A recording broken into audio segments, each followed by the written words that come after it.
Vážení občania, prosím vás, zdieľajte toto video. Tu už ide pravdepodobne o zdravie a životy všetkých nás.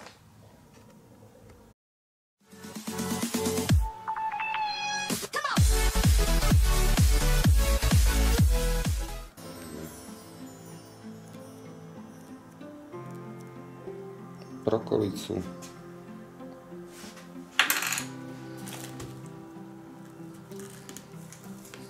A poďme na to.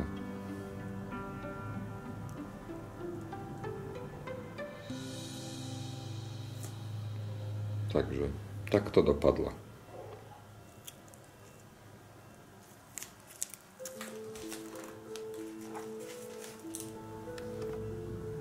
Ďalšie zoberieme zemiak.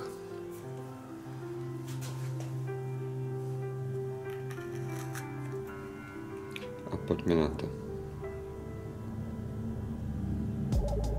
Zemiak je v poriadku.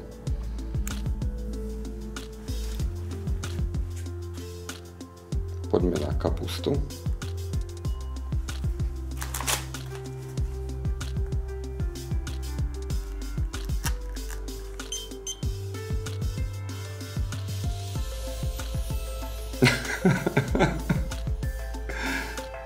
Tak toto je akože, to som ešte hádam ani nevidel.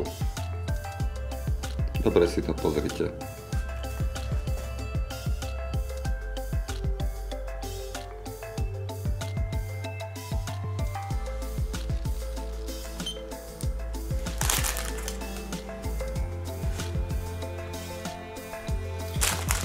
Teraz sa pozrieme na jahody.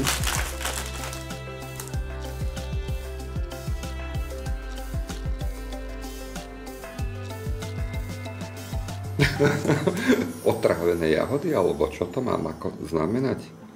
Ako tak toto predávajú v Lidli.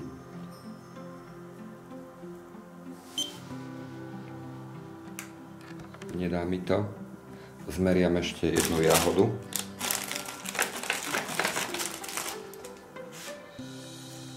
Ako to vynulujeme.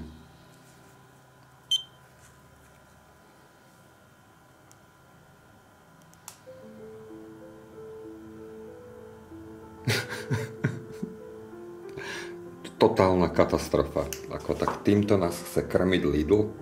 Tak, teraz si zoberieme jarnú cibulku.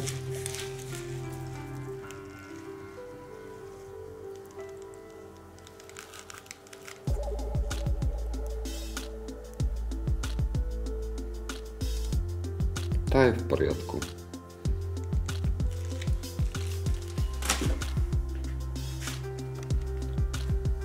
Tak, ďalšie na rade sú tieto nádherné huby.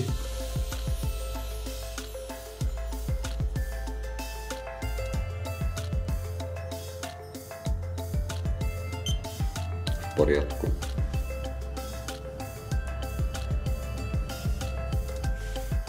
Tak, poďme na tento zázrak.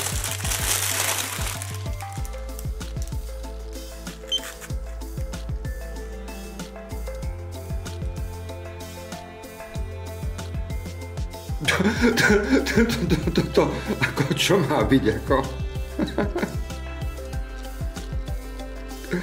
Má to mať 2000 mikrogramov na kilogram a má to 7700. To je ako fór, hádam.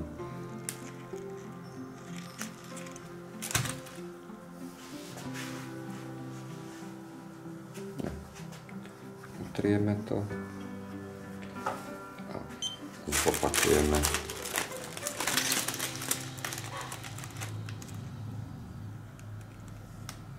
Na druhom.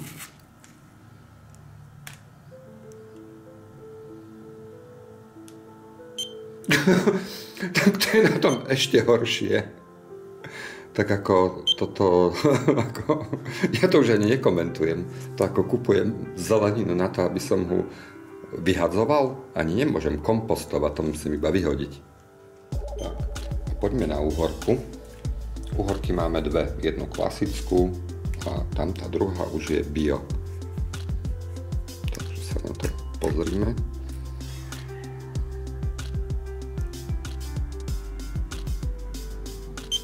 pozor, pozor.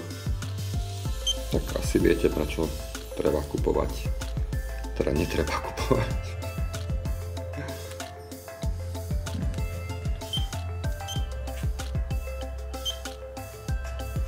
Takže poďme na tú slávnu bio-uhorku.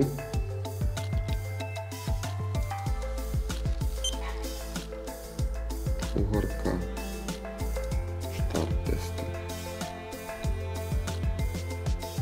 Toto akože je bio-uhorka? To je tak bio, viete čo?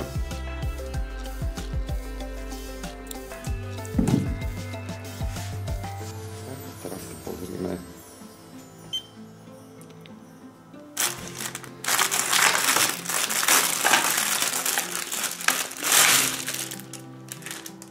Ako vyzerá taká bio paradajka.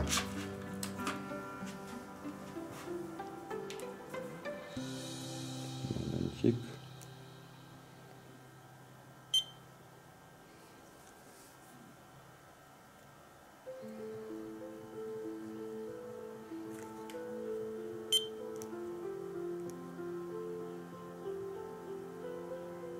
Tá je v poriadku. Máme tu bio mrkvičku.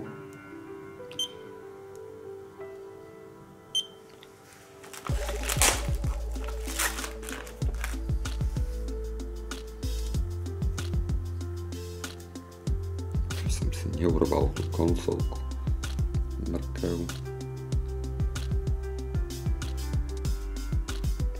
Tak toto je akože bio mrkva. A ako už potom musí vyzerať tá normálna.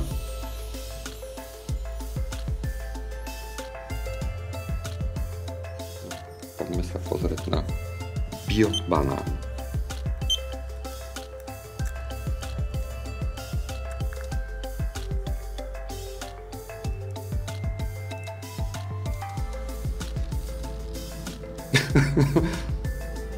Bio, hej?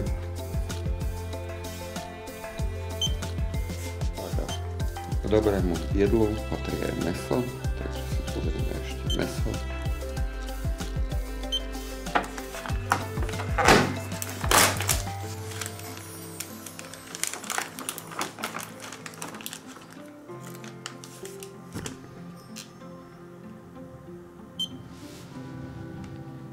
Mäso je v poriadku.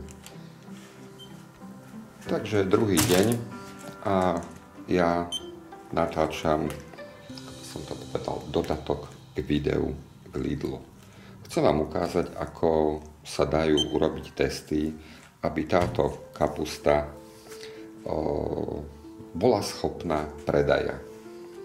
Takže nebudeme ho napichovať zo spodnej, ale z vrchnej strany, kde dáme štart. A kapusta, ako vidíte, je v poriadku. Lenže vy si nekupujete iba ten vrch kapusty. Kupujete si napríklad aj túto časť, hej?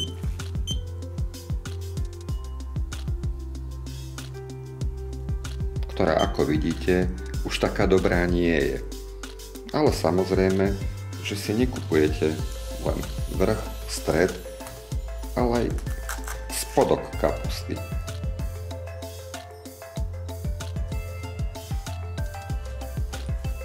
A ten je čo? Nebezpečný na konzumáciu. Ale to vám na tej kapuste ako si nikto nenapíše, že vlastne môžete jesť len polovicu kapusty. Takže vy si vlastne zaplatíte polovicu dobrej kapusty a druhú polovicu zlej kapusty. Takže asi takto sa robia testy.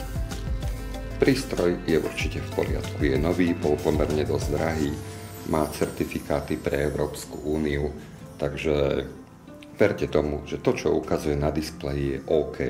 Môže mať odchýlku 10%, ale ako vidíte, má mať úroveň 900 mikrogramov romené kilogram. Keby sme prirátali tých 10%, tak 990, ale nie 2600. Tak asi tak. Takže nezabudnite toto video zdieľať, lajkovať, komentovať A skutočne, tu už ide o životy nielen nás, detí, ale všetkých občanov tejto republiky. Majte sa pekne pri ďalšom videu.